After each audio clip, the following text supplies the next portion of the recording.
नमस्कार, आप देख रहे हैं न्यूज़ 18 का डिजिटल प्लेटफॉर्म और मैं हूं आपके साथ सृष्टि शेखर। मिडिल ईस्ट से इस वक्त की सबसे बड़ी और सबसे गंभीर खबर की आज बात करेंगे। ईरान और इजराइल के बीच तनाव अब सीधे युद्ध की कगार पर पहुंचता दिख रहा है।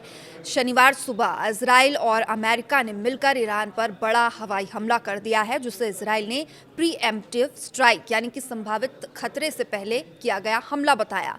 तेहरान में धमाके, इजराइल में इमरजेंसी और पूरी दुनिया की निगाह है इस टकराव पर। तो देखिए, शनिवार तड़के अचानक ईरान की राजधानी तेहरान समेत कई इलाकों में जोरदार धमाकों की खबर सामने आई। इजराइल का दावा है कि उसने ईरान के करीब 30 अहम ठिकानों पर सटीक हवाई हमले किए और इसमें कथित तौर पर सुरक्षा प्रतिष्ठान, इंटेलिजेंस हेडक्वार्टर और हाई वैल्यू टारगेट्स भी शामिल बताए। इजराइल के रक्षा मंत्री इजराइल काट्ज ने साफ कहा कि ये हमला पहले से सोची समझी प्लानिंग थी और इसे पहले से सोच समझकर ये कदम उठाया गया ताकि इजराइल पर मंडरा रहे खतरे को समय रहते खत्म किया जा सके। तो देखिए, इसमें इजराइल का तर्क है कि ईरान की जो मिसाइल क्षमताएं हैं, ड्रोन नेटवर्क और सुरक्षा ढांचा इजराइल के लिए सीधा खतरा बन चुका था और इसलिए इजराइल ने इसे रक्षात्मक कार्रवाई बताया है। हालांकि हमला पहले किया गया और अमेरिका ने भी इस हवाई हमलों का समर्थन किया और कहा कि इनका उद्देश्य ईरान के सुरक्षा तंत्र को कमजोर करना है ताकि आगे किसी बड़े हमले की क्षमता न बचे। अमेरिकी अधिकारियों के मुताबिक ये कार्रवाई सीमित नहीं बल्कि व्यापक दायरे में की गई है। तो देखिए, इजराइल की शुरुआती रिपोर्ट्स में ये भी दावा किया गया कि हमले के दौरान जो ईरान के राष्ट्रपति हैं मसूद पेज़ेश्कियान के इनके आवास पर एक प्रमुख इंटेलिजेंस केंद्र को निशाना बनाया गया था और इसमें कुछ रिपोर्ट्स में राष्ट्रपति पर हमले की कोशिश का भी दावा है। हालांकि ईरान की ओर से इस पर अभी तक कोई आधिकारिक पुष्टि नहीं की गई है।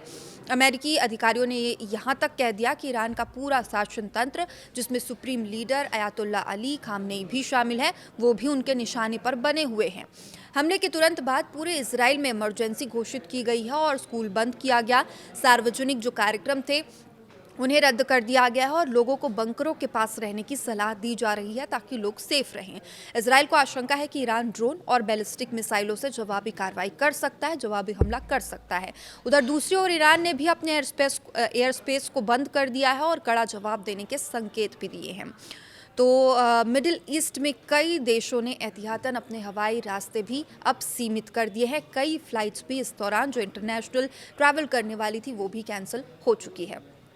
जो इजरायली अधिकारी है उन्होंने दावा किया है कि ये एक संयुक्त अभियान है और शुरुआती 4 दिनों तक इसमें तेज़ हमले हो सकते हैं और इसकी तैयारी है। और यहाँ तक कहा गया है कि अगले दिन जो तेहरान पहले जैसा नहीं दिखेगा, यानी कि संकेत साफ है कि ये जो कार्रवाई है एक दिवसीय नहीं है बल्कि चरणबद्ध सैन्य ऑपरेशन हो सकता है। कई दिनों तक इसमें कार्रवाई हो सकती है क्योंकि ये सोची समझी प्लानिंग है। इस हमले के बाद दुनिया दो खेमे में अब बटी हुई नजर आ रही है। कुछ देश जो है वो इजराइल को आत्मरक्षा के तर्क को समझने की बात कर रहे हैं, तो वहीं जो कई देश हैं वो इसे अंतर्राष्ट्रीय कानून का उल्लंघन बता रहे हैं। रूस ने संयुक्त हमलों की कड़ी निंदा की और कहा इसे एक अप्रेरित सैन्य आक्रामकता कहा है और बातचीत की मांग की है।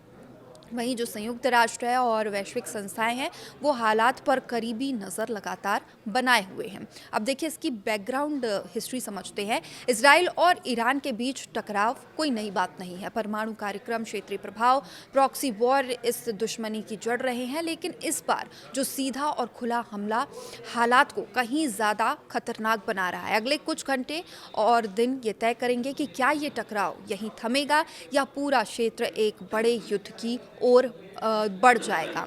तो देखिए, मिडिल ईस्ट से जो जुड़ी खबर है, पल पल की अपडेट है, वो लगातार हम आप तक पहुंचाएंगे क्योंकि हमारी नज़र भी वहां पर बनी हुई है। तो अपडेट्स के लिए आप देखते रहिए न्यूज़ 18।